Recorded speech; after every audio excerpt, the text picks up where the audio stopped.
Benoît Saint-Denis s'est offert un combat de rêve en gagnant en 16 secondes l'équipe de France de football qui termine invaincue du groupe et se qualifie pour la Coupe du Monde 2026. Yannick Sinner qui termine son année par un trophée contre Carlos Alcaraz ou encore la saison de MotoGP qui s'est terminée ce dimanche à Valence.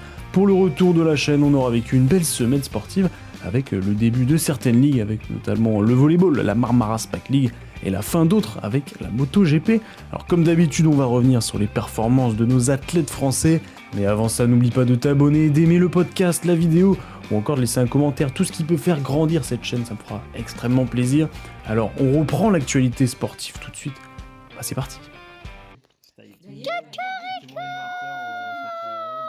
Les qualifications pour la Coupe du Monde 2026 en football, qui sera aux États-Unis, au Canada et au Mexique, c'est terminé pour l'équipe de France. Les Bleus ont joué les 2 derniers matchs de poule avant une potentielle qualification. Premier match contre l'Ukraine jeudi et une victoire qui assurait la qualification.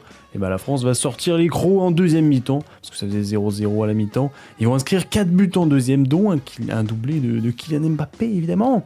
Nous serons donc représentés durant la prochaine Coupe du Monde aux USA, et il restait un match de poule en Azerbaïdjan ce dimanche après-midi. Didier Deschamps a fait tourner l'effectif pour cette dernière rencontre. Le score sera de 3-1 à la mi-temps et 3-1 à la fin du match pour les Français.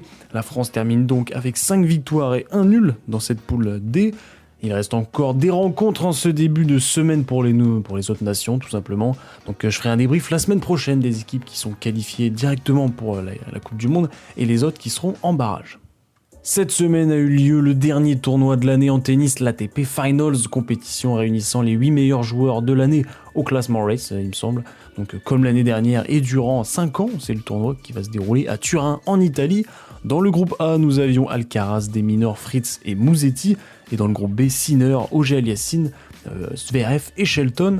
Djokovic pouvait participer à ce tournoi, mais il a simplement refusé, laissant la place à Musetti. Mais le Serbe a quand même bien terminé sa saison, puisqu'il a gagné l'ATP 250 d'Athènes, juste avant l'ATP Finals. Ouais, c'était le dernier tournoi avant l'ATP Finals. Alors 3 rencontres par joueur plutôt. Les 2 meilleurs de chaque poule s'affrontent en demi-finale puis la finale. Gros enjeu dans ce tournoi, la place de numéro 1 mondial qui se jouait. Si Carlos se qualifie pour les demi-finales, il terminera premier mondial. Pas de débat pour Carlos, puisqu'il a remporté ses 3 matchs, dont un match fou contre Taylor Fritz, mais il est rejoint par De Minaur qui arrive second du groupe A, avec seulement un match gagné, donc c'était vraiment serré. Dans le groupe B, même constat, Sinner a écrasé tout le monde, 3 victoires, et c'est Félix Auger-Aliassime qui arrive second. Alors en demi-finale, aucune surprise, Sinner va écraser 2-0 De Minaur, et Carlos Alcaraz va faire pareil, il écrase 2-0 Félix Auger-Aliassime. Et là, la finale était très attendue, Espagne contre Italie. Yannick Sinner qui est devant son public, sur sa surface de prédilection, qui vient de perdre sa place de numéro 1 mondial et qui a perdu 7 des 8 rencontres contre Carlos Alcaraz. L'Italien avait tout approuvé. Carlos est en état de grâce, lui, depuis le début de saison, et veut bien terminer la saison contre son rival, c'est logique. La finale sera très accrochée, le premier ira au tie-break, remporté par l'Italien 7-6, et le second set se terminera par un 7-5 pour Yannick Sinner qui se rassure, surtout qu'il domine. Que dis-je ? Il a pulvérisé tout le monde depuis son retour de suspension. Une année riche en tennis qui va se terminer avec une victoire pour l'Italien. Alors l'année 2026 sera la dernière de Gaël Monfils et sûrement celle de Novak Djokovic aussi. Donc on va bien se tenir, émotionnellement ça va être compliqué là. Déjà 14 rencontres environ pour les équipes de NBA en basket depuis le début de saison. De quoi faire un petit topo, surtout que pas mal de Français sont installés dans la ligue maintenant. Côté Ouest, Oklahoma, le champion en titre, dérouille tout le monde. Avec en plus de ça, beaucoup de blessés. Ils sont à 13 victoires, 1 défaite pour l'instant. Alors on va retenir le début de saison de San Antonio Spurs, mais surtout de Victor Wembanyama qui est sur des bases de MVP. Ils ont démarré la saison avec 5 victoires. Ils en sont maintenant à 9 victoires, 4 défaites. Alors la Ligue Ouest est toujours aussi disputée. Denver et Jokic sont second et le Joker est déjà numéro 1 sur la liste des MVP. Houston et Kevin Durant sont 3e. et ceci Alperen Şengün qui est monstrueux, c'est le meilleur de l'équipe, ou encore Golden State Warriors et les Briscards qui s'en sortent très bien.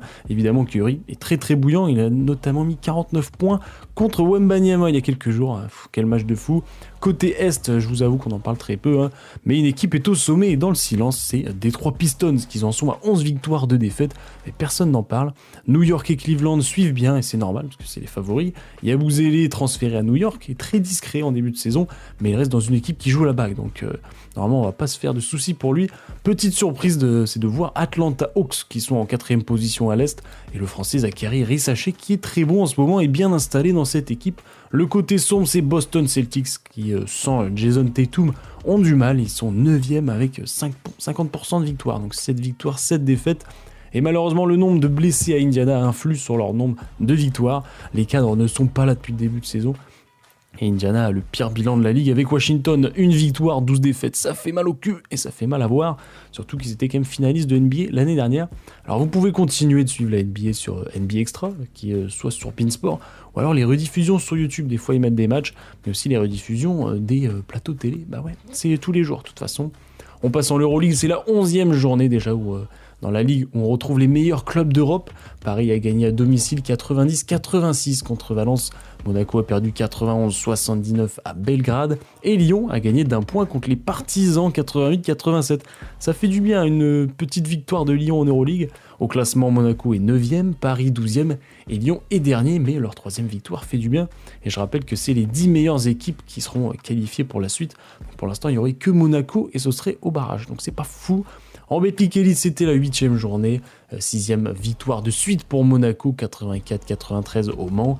Paris essaye de suivre, 5e victoire de suite aussi, 75-91 à Bourg-en-Bresse. Lyon est allé gagner à Limoges, 69-81. Ou encore succès de Nanterre, 76-78 à Cholet.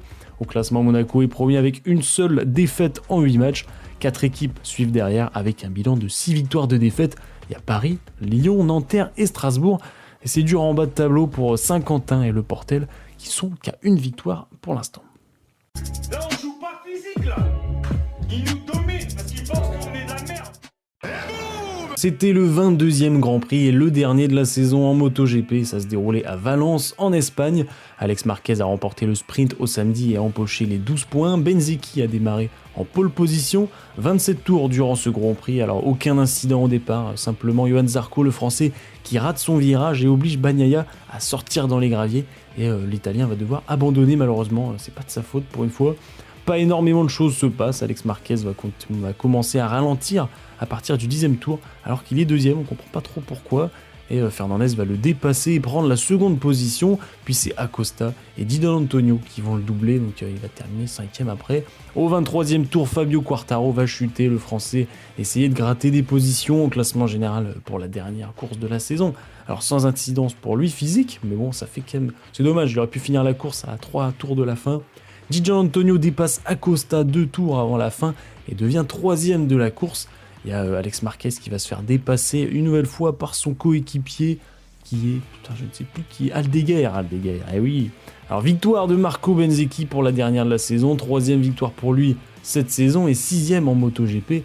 Raúl Fernandez est 2e et Fabio Di Giannantonio est 3e. Côté français, Fabio a chuté et Johann Zarco a terminé 13e quand même parce qu'il y a eu 2 longues laps, donc au final il était dans les derniers. Il a quand même réussi à remonter au moins 6-7 places. Le classement final était déjà fait, Marc Marquez qui ne joue plus, je crois qu'il est blessé, il est premier depuis longtemps, ça avait été couronné il y a quelques semaines. Son frère Alex Marquez est second et Bezzecchi termine 3e. Fabio Quartararo va finir 9e la saison et Johann Zarco 12e. Voici ce qui conclut cette saison 2025 de MotoGP. On a hâte de voir l'année prochaine avec le retour de Jorge Martin peut-être à son plein potentiel. Peut-être aussi on aimerait bien voir un Français avec une meilleure moto. Ou alors les constructeurs, il faudrait qu'ils s'améliorent un petit peu plus. Donc ouais, on a Alex Marquez aussi qui est chaud. Marc Marquez, donc les deux frérots. Jorge Martin, on espère qu'il va revenir. Il y a la jeunesse qui arrive, mais également Bagnaia, on espère, parce que cette année ça n'a pas été au top non plus. Donc l'Italien, on espère qu'il va aussi revenir l'année prochaine. Je pense que l'année 2026 va être sympa. L'UFC 322 avait lieu ce week-end au Madison Square Garden de New York City pour la MMA. Plusieurs combats alléchants, mais le plus important pour nous autres Français, là, c'était celui de Benoît Saint-Denis contre Beneil Dariush. Ce combat était très important pour le Français, parce qu'en cas de victoire, il pourrait obtenir un combat pour la ceinture, ou alors un combat contre un top 10 qui ensuite l'amènerait sur un combat pour la ceinture. Alors le combat va être clair, 16 secondes de combat et un KO de BSD. Le Français a remporté le combat en un temps record. Donc là je cadre, je mets de l'activité avec le bras avant, je prends le premier calf kick, mais je veux tout de suite mettre de l'anglaise en fait. Hop, le deuxième il le met mais il n'était pas à la bonne distance. Je saisis le collar tie, donc je saisis de la tête, il le fait également, mais sauf que moi j'ai une bonne saisie bien derrière la nuque, donc je sais exactement où est placée sa tête dans l'espace. Lui il envoie un genou mais je sens qu'il est un peu déséquilibré. En parallèle j'envoie deux uppercuts à la tête. Il y en a un qui touche très proprement le menton, qui lui remonte la tête, le crochet derrière fait terminer le combat. C'est un peu du dirty boxing, c'est quelque chose que j'aime beaucoup, que j'affectionne. Je commence à être vraiment de plus en plus complet, à avoir des armes assez affûtées. Et voilà, donc je prends plaisir à pouvoir exploiter tout l'arsenal, et là ça a été le cas ce soir. Deux uppercuts et un crochet gauche dans la tempe pour mettre KO l'Iranien. Autre combat important, celui de Makhachev qui combattait pour une ceinture dans une deuxième catégorie et victoire au bout de 5 rounds, donc sur décision, mais surtout domination dans la lutte. Alors le Russe a maintenant 2 ceintures UFC parce qu'il est devenu champion, il est monstrueux. La tournée d'automne a démarré pour le 15 de France en rugby. Après la lourde défaite contre l'Afrique du Sud samedi dernier, 17-32, la France a affronté les Fidji ce samedi soir à Bordeaux. Alors que le 15 de France inflige un 21-0 en début de partie, on se dit bon c'est tranquille. Et bien les Fidjiens vont revenir petit à petit à 21-14 à la mi-temps, puis 21 partout en deuxième mi-temps. Heureusement les Français vont se réveiller et victoire 34-21. Alors les deux dernières rencontres n'ont pas été spécialement très belles pour le 15 de France. Donc va falloir créer une meilleure alchimie pour samedi prochain contre l'Australie.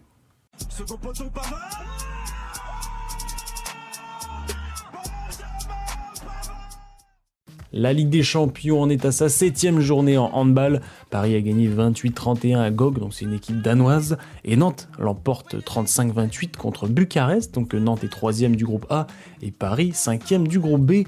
En Star League, c'était la 10e journée pour la Ligue française.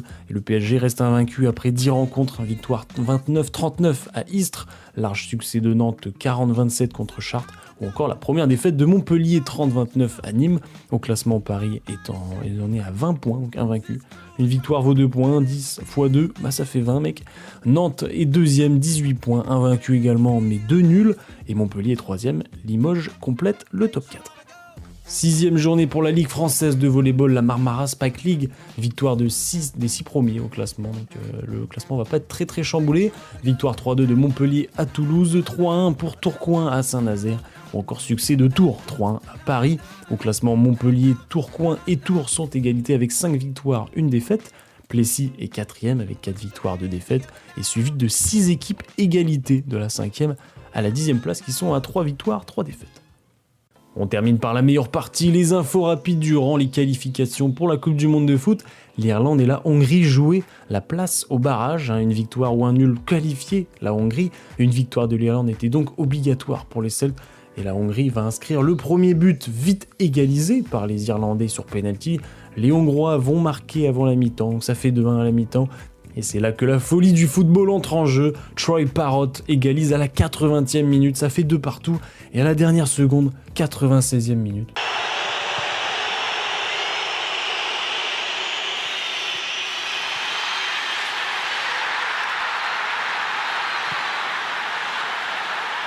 Et oui, Troy Parrott, je ne sais pas, il inscrit un triplé dans ce match, grosse clim dans le stade des Hongrois, mais les Irlandais vont en barrage pour la Coupe du Monde et ils éliminent la Hongrie. Vive le sport.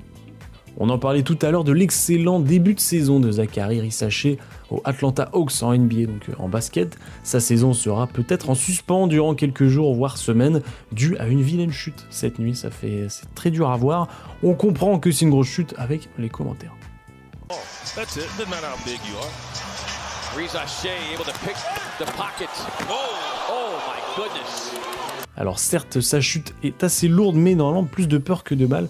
Il devrait rien y avoir, donc on espère, on va voir ça dans les prochains jours, mais normalement il n'a rien et on croise les doigts.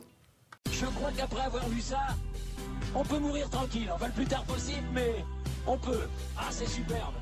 Quel pied, ah, quel pied. Oh putain. Oh là là là là.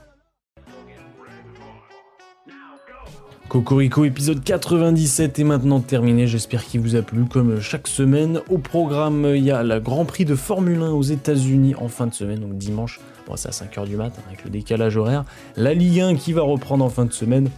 France-Australie samedi à 21h en rugby pour le dernier match d'automne. Et le WTT Star Contender de Oman pour la dernière saison. La dernière de la saison pour les frères Lebrun en ping-pong. Et après, il y a les différents championnats français. Il y a le handball, le volley, le rugby, etc. etc. Alors n'oubliez pas, c'est bien de regarder le sport, mais c'est mieux de le pratiquer. Donc allez-y. Il commence à faire froid, je le conçois, mais ça fait toujours du bien au corps. N'hésitez pas non plus à vous abonner, à liker, à commenter. Bon, je l'ai déjà dit en début d'émission, mais voilà, c'est toujours bien de le redire, surtout si vous l'avez pas fait. Et puis ça peut toujours donner un peu de force à mon énergie, à mon ego, à cette chaîne tout simplement. Alors je vous souhaite une bonne journée, une bonne soirée, une bonne ce que vous voulez, à la semaine prochaine, au revoir. Tu veux dire Cocorico ? Oui.